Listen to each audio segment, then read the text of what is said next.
¿Qué tal? Buenas tardes con todos. Aquí nuevamente Fernando Mucha haciendo contenido para poder, digamos, compartir parte de lo que es esta temática de la ingeniería, esta temática de la informática, este tema tan, digamos, concurrido y apreciado por muchas empresas que tiene que ver con la innovación también de paso, ¿no? En esta oportunidad, nuevamente, luego de un año, nos acompaña pues nuestro amigo Carlos Cárdenas, ¿no? Ustedes ya lo conocen, estuvo en la primera sesión, nos acompañó en el lanzamiento y creo yo que ahora nos toca hablar temas un poco más orientados a lo que sería despertar el interés en los nuevos retos tecnológicos para este año, ¿no? Carlos, ¿qué tal? ¿Cómo te va? Muy bien, muy bien. Acá agradeciéndote tu invitación, nuevamente acá contigo. Ha pasado un poco más de un año. Ha sido un año traginoso, muy interesante. Ha habido muchos retos, muchos sobresaltos en la parte tecnológica, en la parte social, económica. Hay un futuro retador, como siempre, y bueno, hay que darle rienda y orientación con nuestro podcast.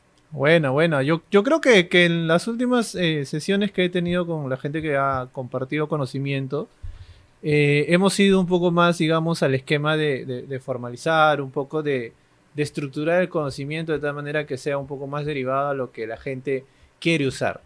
Quizás por ahí en el tema inicial hemos sido muy jerárquicos, hemos hablado más de gestión, hemos hablado más de gobierno, hemos hablado más de lo que es el perfil del profesional, hemos mezclado también temas de ciberseguridad, de filtración, pero en este caso creería yo que ahora tenemos que hablar de cosas que están latentes, ¿no? Porque las variables tanto políticas, económicas y ahora este proceso electoral que se viene, afectan mucho el tema de los objetivos para que una empresa pueda tomar buenas decisiones en lo que se viene. Entonces, para mí sí es importante, digamos, que hablemos de temas que creo yo que son relevantes para mucha gente que está metida en tecnología, ¿no?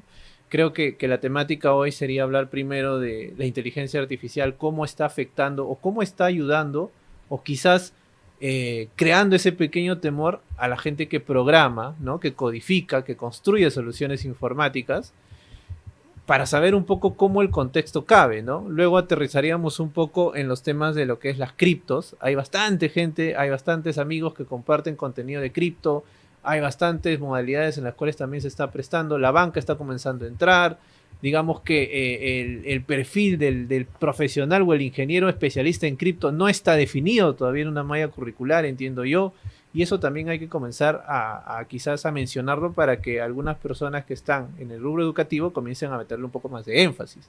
Y finalmente, la computación cuántica, ¿no? Mucho se habla, mucho se menciona, algunos mencionan que esto es como una burbuja, pero siempre es bueno darle una perspectiva porque mucha gente que está en infraestructura, ¿no? En DevOps y en estos temas que tienen que ver ya un poquito más fuera del código, sino en la implementación, quieren un poco también saber cuáles serán las nuevas líneas de trabajo para su vocación, ¿no? Entonces, vamos a comenzar con el tema de la IA y la codificación. Carlos, dime tres herramientas que te parecen eficientes en el tema de codificación con inteligencia artificial. Lo primero, yo aplico todos los días Cursor, que es una de las herramientas que llegó a mí prácticamente finalizando el año 2023.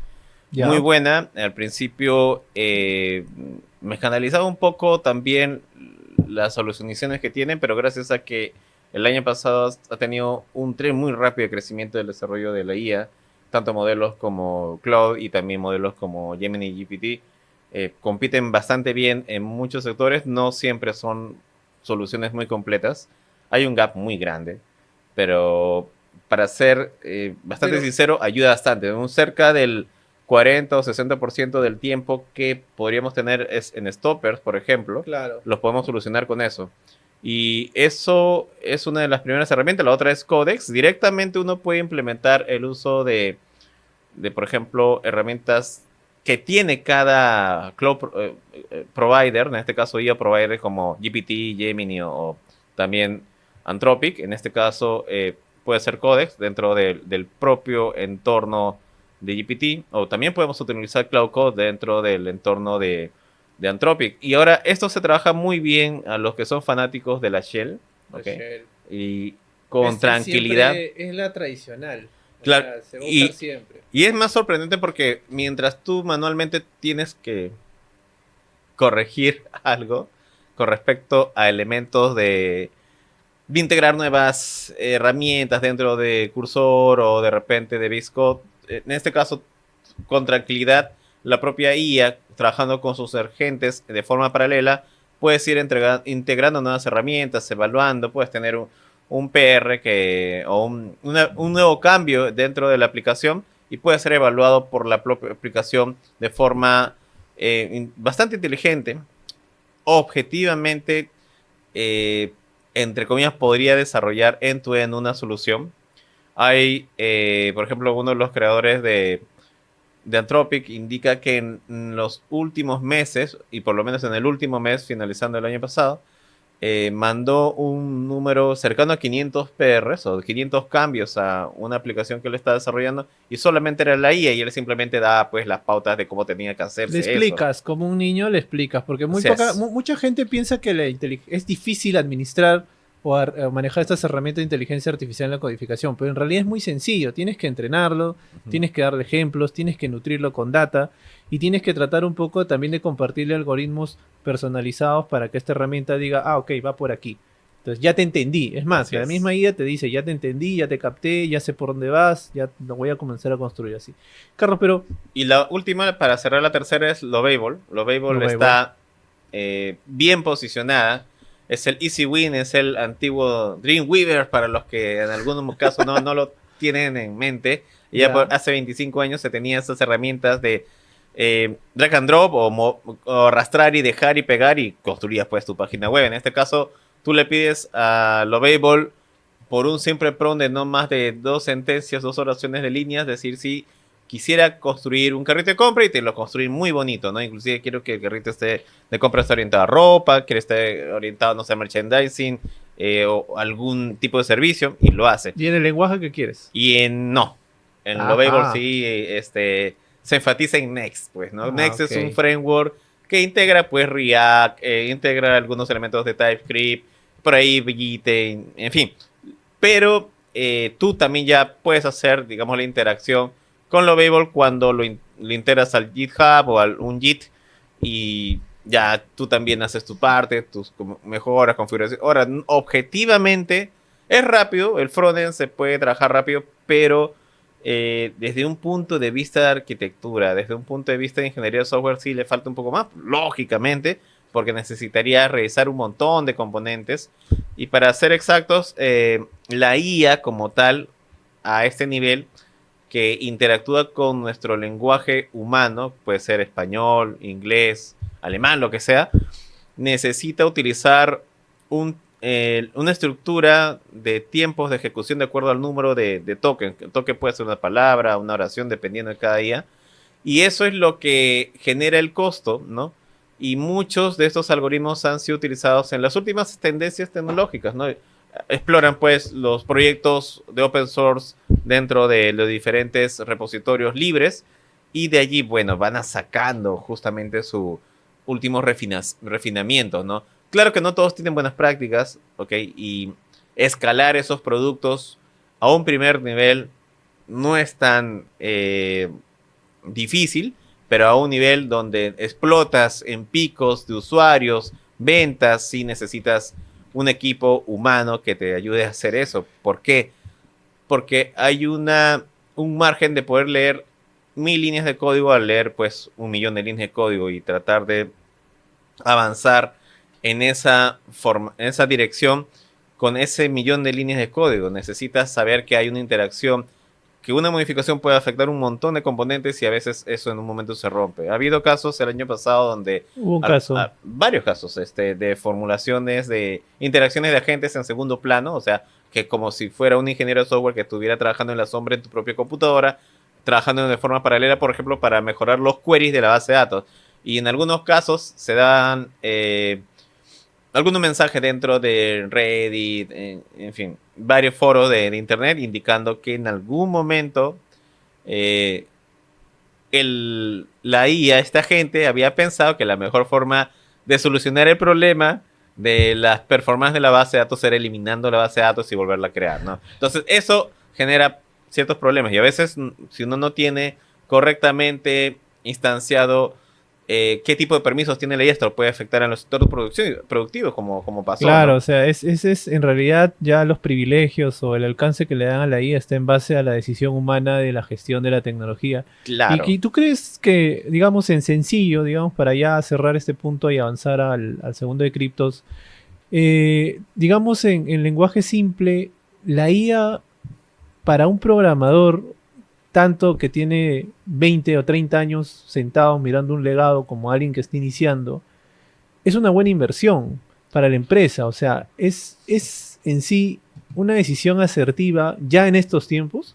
Claro, mm, lo que sucede es que la IA apareció hace muchos, muchos años, ¿no? En un curso que dicté hasta hace unos meses, indicaba que los algoritmos con los que nosotros podemos explicar que existe actualmente el razonamiento dentro de las máquinas y el interpretar pues inteligencia dentro de las máquinas o predecir eh, posibles respuestas es justamente estudios matemáticos de los años 40, 60, 50, 70, 90, algunos cuantos que han aparecido recientemente, pero esto ha sido la base fuerte, ¿no? Recordar que los padres, uno de los padres de la inteligencia artificial actual fue Alan Turing, ¿no? Turing. Que hizo justamente un test de Turing, en el cual se tenía que lograr responder a través de una serie de preguntas por medio de una IA para ver si una persona identificada ¿Es si era o otra no? persona había IA, ¿no? Claro. Una IA, Y correcto. la máquina de Turing también, que es un ejemplo interesante de cómo se puede, entre comillas, automatizar ciertos pasos en base a un agente, uno de los agentes minimalistas de Pero esos tiempos. entonces te estamos hablando de que es una buena inversión, digamos, para las empresas, tanto startup. Yo creo que las startups ya tienen claro que por ahí va el camino. Así es. Pero para las empresas grandes o medianas que están en un crecimiento y tienen un gerente de tecnología que posiblemente está con toda la carga y el estrés de mantener vigente lo que tienen actualmente, sí es una decisión asertiva comenzar a invertir no solamente en la tecnología, sino que el perfil del ingeniero ya tiene que venir con esas competencias de inteligencia artificial. Claro, claro. Lo que sucede es que en esa ruta, ¿no? Los algoritmos de inteligencia artificial que han cimentado esta posibilidad, como por ejemplo las redes neuronales y las redes de La backpropagation, base. ¿Mm? que fueron desarrolladas pues en finales de los 60 por algunos científicos con Hunting Hoffman, por ejemplo, son los principales elementos con los cuales tenemos ese tipo de soluciones tipo Gemini, GPT, Claude Code, en fin. Es necesario también enfocarse que no basta ya solamente con una IA. No, Necesitamos, ya no. en una empresa necesitamos varias IA. Varias IAs. Es muy común trabajar con los pipelines de deploy o de desarrollo. Entonces, allí lo que se necesita objetivamente es tener una IA que te ayude a codificar, una IA que te ayude a construir los tests, Correcto. tú orientar ese tipo de trabajo, luego una IA que te revise o varias IAs que te revisen. Ahí está Correcto. Codex, ahí está los elementos de Cloud Code, ahí está Copilot y todos esos pueden argumentar muy buenos elementos de mejora. Pueden ser Segmenta, ¿no? Segmenta bien. errores, debilidades, temas de seguridad, en fin. Y Segmenta eso es bien. importante. Eso es Segmenta importante. bien el trabajo, creo yo, y por ahí va ahí va, digamos, una de las ventajas competitivas de las empresas de tecnología a largo plazo va a ser pues quien maneje mejor la IA Claro. va a tener más ventajas en este mercado global, ¿no? Y Sí, creo que espero que así sea, digamos, para las empresas locales, ¿no? De acá, que compiten bastante, y lleguemos al sector, al menos en el ámbito sudamericano, a ser una de las empresas que administra mejor la IA para producción de tecnología, ¿no? sí, hay un tema de todas maneras de presupuesto. Ya. Es un tema de presupuesto. Eso sí, o sea, el Si es presupuesto que siempre va a ser una para muletilla una para las empresa empresas. que quiere implementar IA desde cero, es caro comprar pues estas granjas de servidores con tarjetas de Nvidia, justamente por un tema también de problemas geopolíticos entre China y Estados Unidos que se bloquean el tema arancelario por teorías Pero todos raras. lo ven nube ahora, Sí, nube, o sea, pero aún ya. así, el costo de horas nube, de horas de tokens en lambdas o elementos de serverless y también de tokens es definitivamente marca un antes y después. Objetivamente también depende de cómo nosotros queremos orientarnos al producto, ¿no? Podemos hacer Claro. experimentos que nos cuesten $1000, pero también podemos colocar cosas pequeñas, medianamente productivas y funcionales en menos costo, ¿no? Y uno Ok. tiene que orientar eso. A veces las IAs también tienen bucles infinitos, ¿ok? Eso es lo más triste, porque en cada bucle infinito tú puedes gastarte un montón de dinero, $20, $15, no sé, $5, y eso repetidamente por ciclos de 100, ¿no? Y a veces no suma, ya no suma. Entonces No, uno pues, o tiene sea, que, tiene que tomar una mejor decisión al un ingeniero diversificar. tiene que de todas maneras observar eso. O una persona que objetivamente esté muy ligado pues al aspecto tecnológico, ¿no? Claro, claro, es una buena decisión, ¿no? Carlos, sí, para, digamos, nos hemos ido casi con la mitad con la IA, yo creo que es un tema que hay que ahondar más en el siguiente bloque, Ujú. pero hablemos de cripto y computación cuántica. Primero, cripto. Cripto, está bien la sociedad tecnológica acá en el país, entendiendo que las cripto, como se hablan acá en el banco, en las empresas locales y muchas empresas que ya tienen experiencia en esto, ¿lo están manejando bien? Eh, Creo que ha sido una moda muy interesante. Nació allá por el año 2012. Yo recuerdo haber comprado mis bitcoins por ese tiempo y venderlos muy rápidamente cuando bajaron de precio. Sí vi tu lanzamiento. Es triste, también se hizo una recomendación, yo me acuerdo ahí al gobierno de Ollanta para que el BCR comprara BTCs allá por esos años, con la posibilidad pues financiera, porque estamos saliendo todavía del boom minero. Hace 14 años más Hace o menos. 14 años se hubieran comprado a 3.000 soles y ahorita pues estuvieran en cerca de $91.000. Entonces hubiéramos apalancado bastante bien. Bueno, no se entendió porque se pensaba que era el dinero de los videojuegos todavía, ¿no?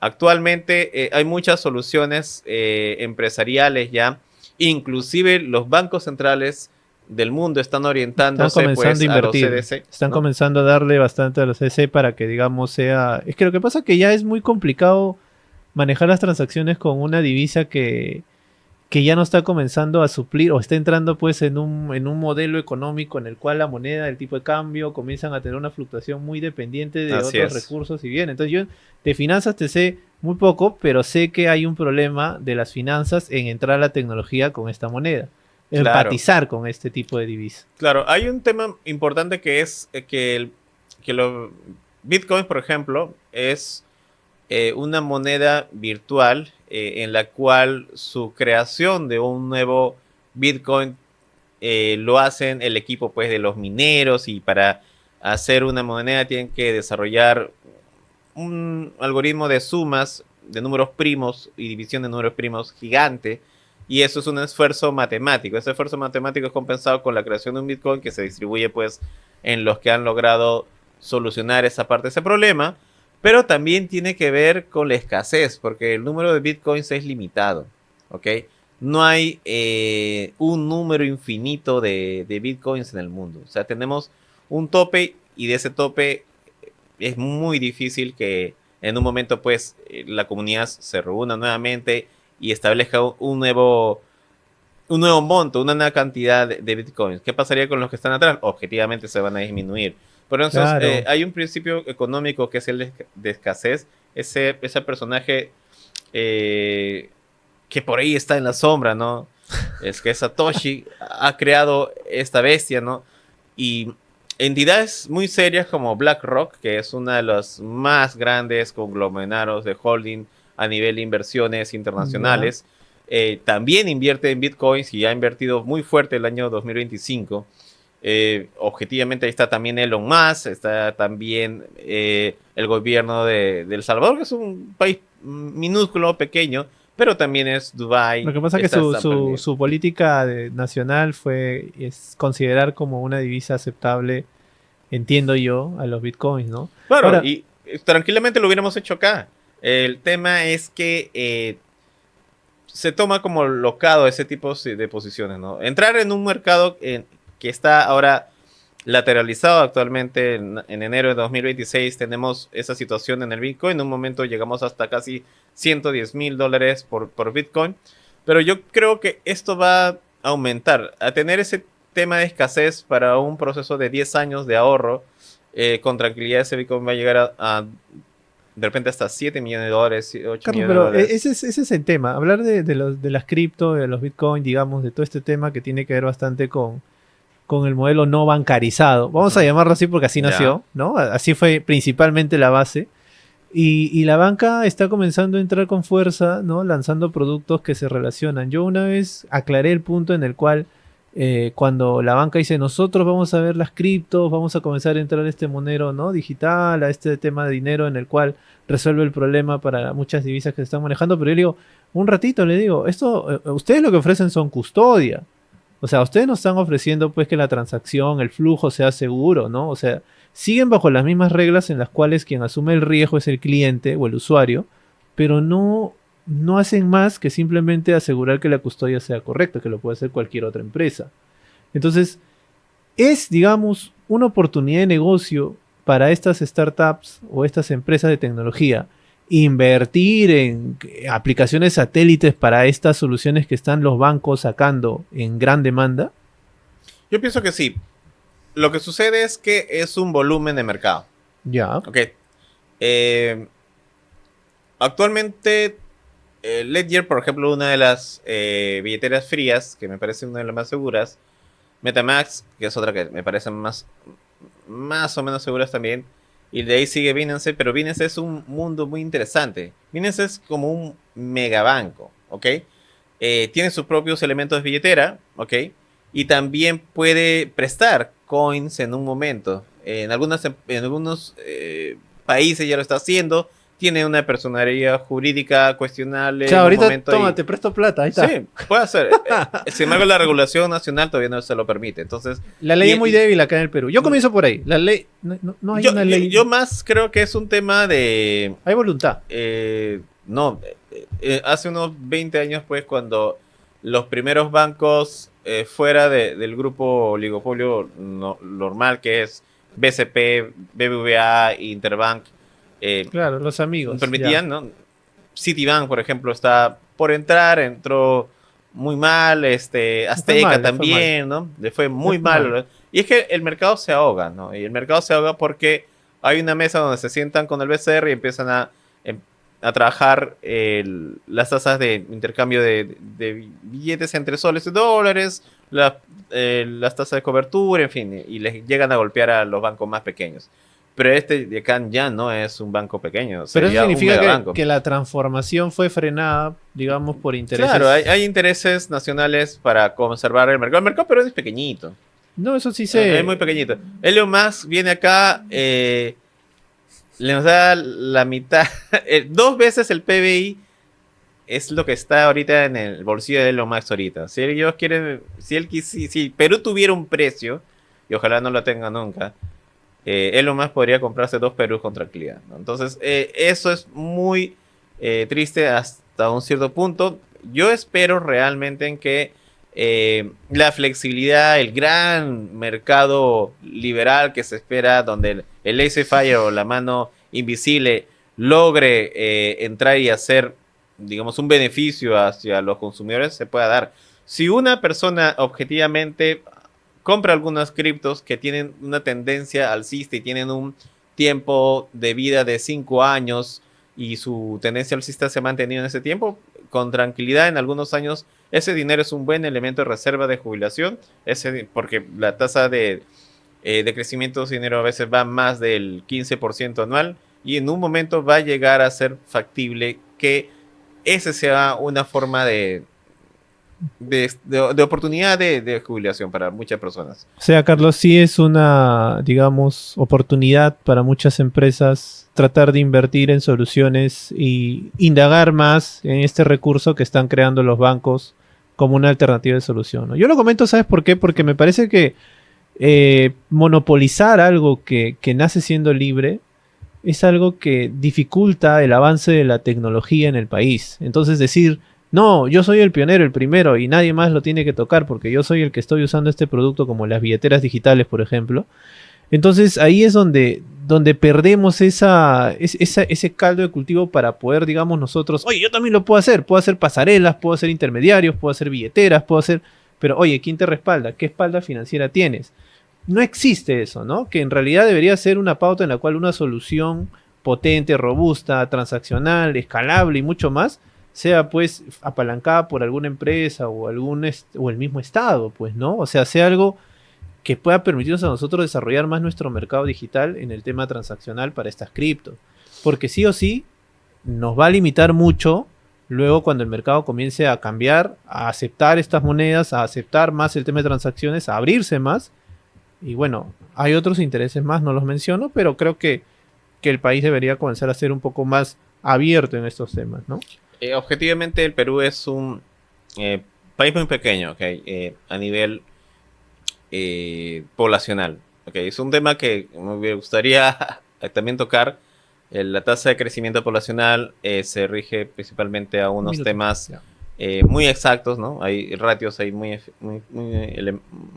interesantes, pero también nosotros debemos orientar una política de Estado, ¿no? Que ayude a implementar eso como una forma de reserva económica. Perfecto, perfecto. Oye, mira, nos queda corto el tiempo para hablar del último punto, pero creo que con el tema de cripto e inteligencia artificial ha sido provechoso. Creo yo que lo más importante de esto para la gente que nos está viendo, que nos de repente por ahí en algún clip nos verá editados por nuestra cuenta, es que queremos compartir esta parte del conocimiento para que ustedes sepan que en realidad sí hay gente que está investigando estos temas y conoce estos temas. Y también no solamente compartirles el conocimiento, sino también ofrecerles a ustedes que puedan debatir estos temas. Porque si la ingeniería no se debate, al final, dueño de la verdad va a ser quien agarre un libro y diga, ah, yo lo leí y yo soy el único que sé. Entonces, queremos nosotros compartir esto. Esta primera sesión basta de simplemente hablar de dos tecnologías importantes.